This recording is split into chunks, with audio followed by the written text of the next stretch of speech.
Hello again, everyone. Today, I'm going to talk a little bit to you about my Mamiya Universal medium format camera that I've had since the early 80s, I believe. I used to use it all the time for weddings and did some landscape, and I did senior portraits and other portraits with it too. And that was when I lived in Yakima, Washington.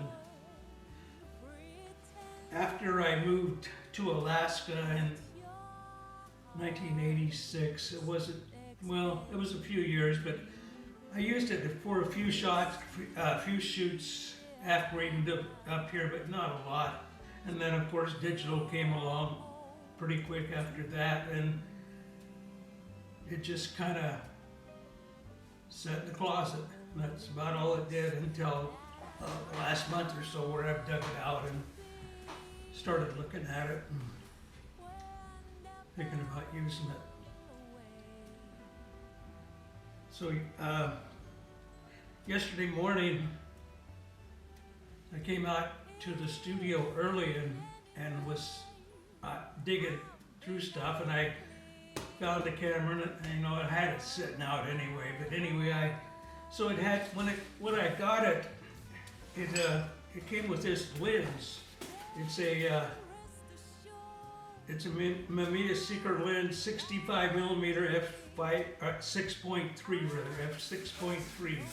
I used it a little bit in Yakima, and I believe I used it for one wedding a little bit, and also I did some wide-angle landscape with it at a pretty place I like to go when I was living there.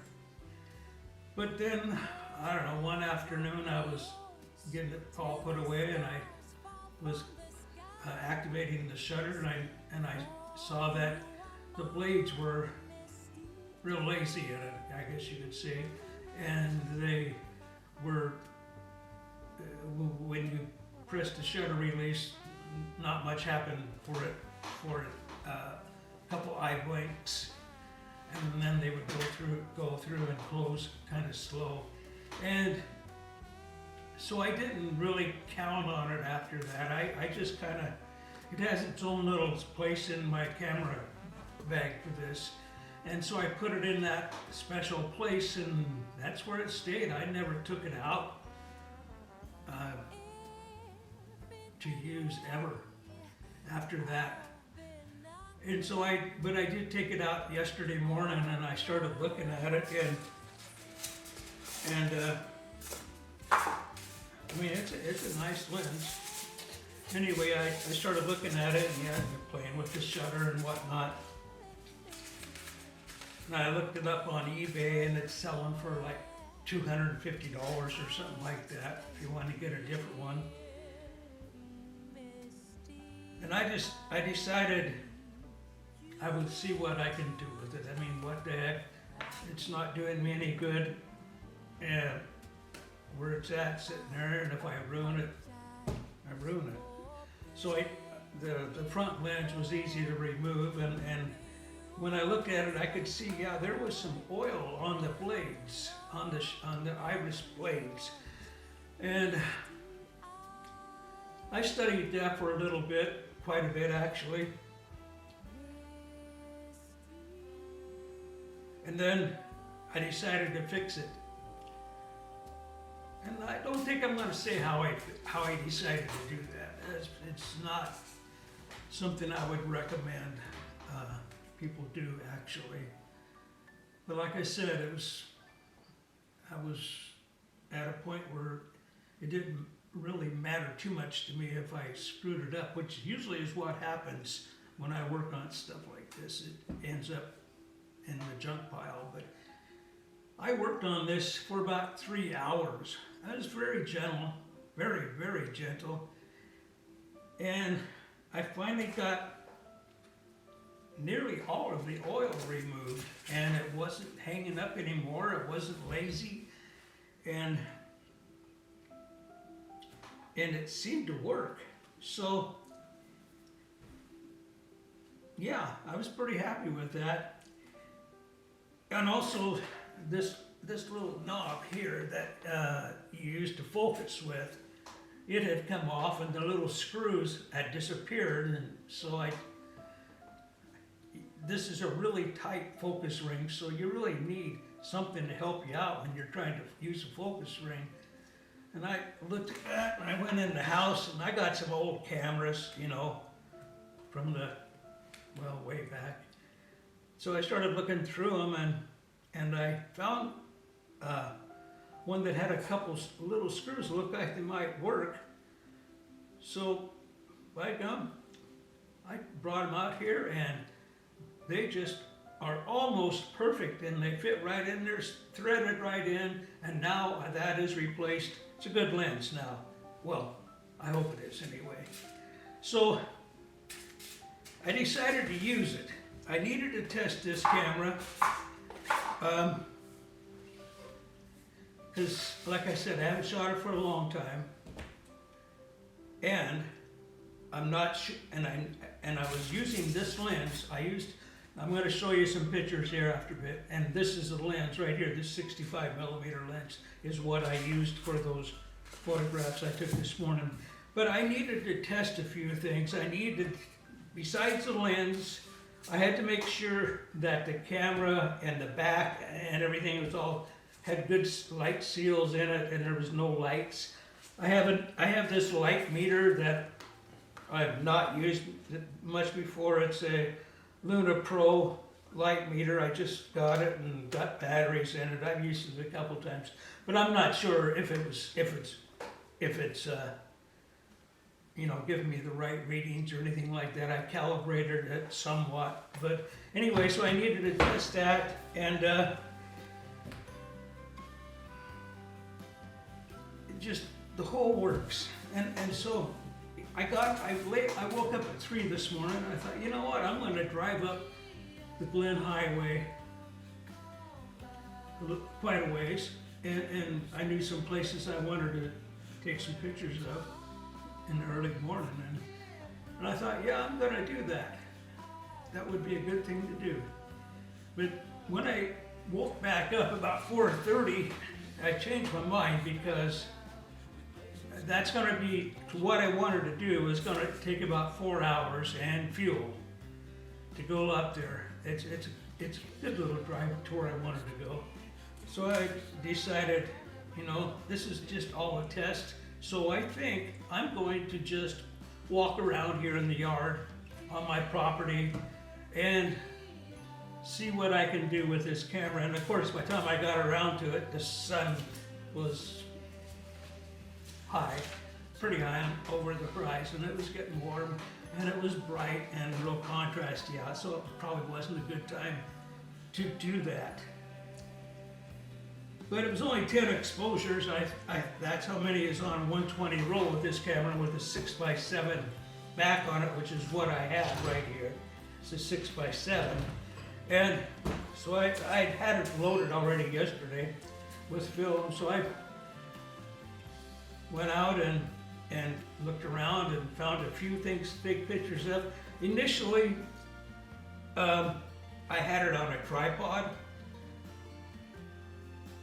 I don't know, for the first 4 or 5 shots, but it was so bright that even at f11 or whatever, I mean, I was shooting at 1/125th of a second or something like that, and I think I shot one at f32 and several at f22, but the shutter speed was real high, so I used the tripod for maybe 3 shots. My second and third shots, you'll notice on, I think it's the second and third, on the ones I'm going to show you, it's a picture of some flowers and a couple little figurines with a couple little flags in amongst them. But when I shot those, here's what happened. I've had this shutter release for a long time, so I took the first picture, I think it was, and everything went good. But when I took the second picture up, this had come all unloose. It had come apart right there. And as a result, when I pushed the shutter, the plunger did not retreat far enough into the cable to let the shutter close. And so yeah, now it works good. But so yeah, those two shots are kind of messed up, and even though they're still pictures, still pictures. Yeah, they're still pictures. Even though they're just photographs, I suspect that if you listen hard enough, when you looked at it, you'll hear me talking to this shutter release. I mean, I had a good discussion with this. I almost tossed it over the bluff, but nah, I kept it. I got it running. So anyway, so and another thing, this lens has incredible depth of field. And so this morning I ran an experiment. When I took these pictures, instead of using the ground or the split image rangefinder that's built into this, instead of using that, I just went by this depth of field scale on the camera and adjusted my focus with that. And at f/22, this thing has, let's see, according to the scale here, at f/22, everything from 3.5 feet to infinity is in focus. That's pretty amazing. And so I use that a lot. And I mean, I suppose if you enlarge it to 200 inches or something like that, I don't know, but you might see some out of focus, some soft things, but it looked pretty good, and that's real handy to me if I can get confident enough in that where I won't have to for general scenes, for landscape scenes and stuff like that. Unless I want to be real critical, of course I'll focus with it, but darn, you know, that's pretty easy. It's just like a point and shoot medium format almost, once you get it set up right. I'm going to do some further checking on that. But this lens also has, you can't use the main viewfinder because it's such a wide field of view with this lens. So it came with this auxiliary viewfinder here that just clips in this into the not hot shoe, but the flash shoe right there. And so you focus if you want to using the regular viewfinder, and then you can close by looking into this. That's kind of unhandy, and it's kind of hard to not be confused on it, but it works, and like I said, I ended up not using this a lot. Well, I did actually to compose, I guess I did, but to focus, no, I didn't use that, the viewfinder at all. So, after I got those all shot, I got out my developing chemicals and everything, and mind you, I haven't developed film for, well, it's been about 20 years, I guess, since I've done that. But it kind of comes back, and I enjoy doing it. So I did get 10 negatives, and there's no double exposures, no blanks, so I'm pretty fortunate with that. These negatives, the exposure seems a little dark to me, and so I'm going to have to work on on setting my meter up. I think it's a little dark and a little muddy. When you look at these on the video of them, I'm going to show here. they're a little muddy, and I did nothing to them. I didn't run them through Photoshop, only to invert them to the right side up if I had to. But I made no adjustments in Photoshop or Lightroom at all. I was going to, but then I thought, nah, let's not do that. Let's just show you what I got. And yeah, I think I need to work a little bit on my probably time and temperature. I developed these in D71. What did I do that? D71, 7.5 minutes at 66 degrees, and they're a little underexposed, it looks like. But I'll work on that.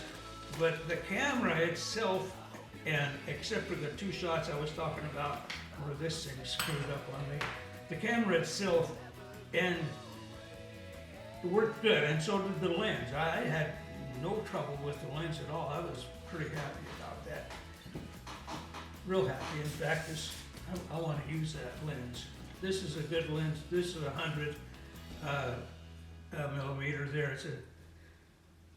It's also a good lens. This is the lens I use to shoot weddings and everything with.